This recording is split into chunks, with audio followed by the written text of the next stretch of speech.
Hello, good afternoon, and welcome to the fifth take of this episode of Rachel Reading Poetry. Man, I'm not even having a glass of wine this afternoon, and it's kind of taken me a while to get it down.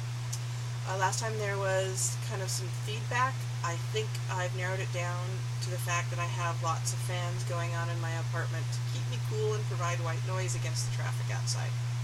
So, you'll just have to bear with me, or just turn it off. Sorry. Today's poetry that I'll be reading two poems, one by Emily Dickinson, and then one poem that I wrote in honor of Emily Dickinson. And it is it's honor of one of her favorite poems because I'll be reading you one of my favorite poems. For those of you who don't know Emily Dickinson, her poetry very well, before she became a recluse, like many other people in her generation, she attended lectures and may have even given lectures or been a public speaker when she was at school, because in those days that was their entertainment. Live entertainment, live music, live speaking. They didn't have radios, they didn't have TV, they didn't have iPods, they didn't have Twitter or Facebook or anything else. They just had each other. So when she wrote her poems, she thought of them as a spoken art, not of just an art, not just something you would read, but something that you would speak out loud. And because of that, she had a specific, she wanted people to read it a specific way. So in her poetry, she'd have certain oratorial type marks that she would use as she wrote the poem. So people would know how she wanted the emphasis placed on the words, what kind of diphthong she wanted, what kind of flow in the speech pattern she wanted. And so she put those into her poems, but many times people didn't either understand the marks or didn't take them seriously, and over the years those marks have been lost. So she is just known now as the poet who used lots of dashes, and I think because of her, people tended to start using dashes more. But because we go to printed type substance when it comes to books and not something handwritten, and we have lost track of those old marks, we have no idea how she really wanted these read. We have kind of an idea because of where they are, but all we have are the dashes. We don't have the accents, where she placed the accents or the diphthongs or anything. We have no idea, unless you go back to her original writing. So I'm going to read this to you in the way I picture it would have been read, but it might not necessarily be the way she would have read it. And this is a particularly gruesome poem. It's about words. It's about death. If you don't like things being gruesome, then turn away and don't worry about just turn me off and go your way, because this is going to be gruesome and mine's going to be gruesome. So go forward.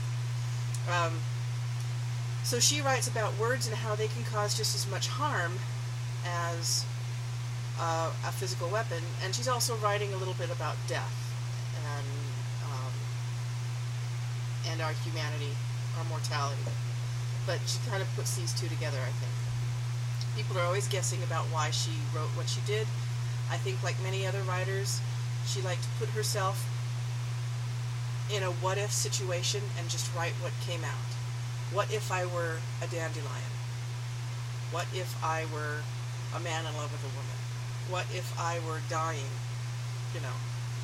Like any other writer, she put herself in those situations and she came out with something.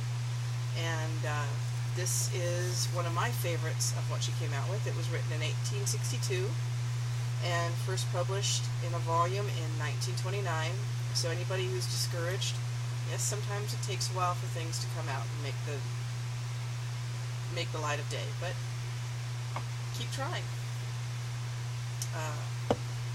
And also, Emily's poems were not titled with titles.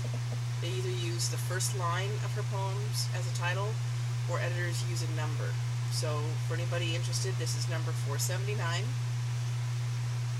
and it is in the Complete Poems of Emily Dickinson, as edited by Thomas H. Johnson.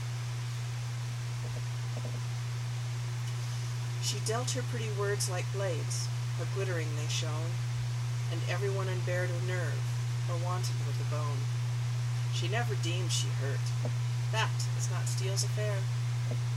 A vulgar grimace in the flesh, how ill the creatures bear. To ache is human, not polite, the film upon the eye.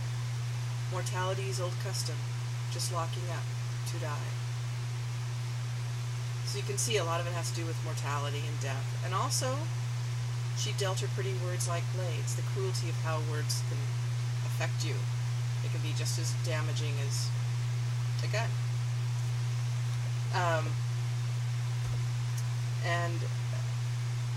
And those using the words can be just as thoughtless about it. So, anyway, that's Emily Dickinson's poem. The poem I wrote is a sonnet called For Emily. I wrote a Spenserian sonnet. For those of you who don't know, sonnets are a specific form of poetry. They're usually 14 lines. They have a specific rhyme scheme. Modern sonnets don't necessarily have any kind of rhyme scheme. But the old traditional ones, the Spenserian, the Shakespearean, and the Italian, have their own set of rhyme schemes. And they're usually an iambic pentameter, and they're about 10 syllables per line. Mine tend to have not the best iambic pentameter, and in my Spenserian sonnet, the rhyme scheme is A, B, A, B, C, D, C, D, E, F, E, F, G, G. And most of my rhymes are near rhyme rather than specific rhyme. So, there you go. And while Emily's poem seemed to be about death and how words can be harmful, my poem is more about how words affect the poet or the writer, and that the more we try to hold them in, the more harm they do us. It's our mission, it's our vocation to let those words out and use them. That's our talent. That's what we do. But sometimes letting those words out is even more is painful as well. But it's worse. It can drive us to insanity if we don't let them out. And it's kind of a private hell that we all live in together and separately, alone. Anyway, so here you go. For Emily. Blades flew out her mouth, dripping blood and bone, her own no less than her cursed praise. Words tripping softly, fading to a moan, intent flying true despite disguised veil. Graceful lips marred in continual pain, healing as quickly as her words began. Ceaseless torment until the debt's been paid, compelled by private hells she dwelt therein. Seized long ago by her own privy sins, she fought not to hurt, and just to be kind. Words trapped in her skull until she gave in. Butchering innards, they ate her mind. Woe to the beautiful assassin's gift. Talented wordplay is her deadly craft. So that's my poem for Emily. And there you go. That's all she wrote on this afternoon's episode of Rachel Reading Poetry, wherever you may watch it or whatever. And thank you and have a great day.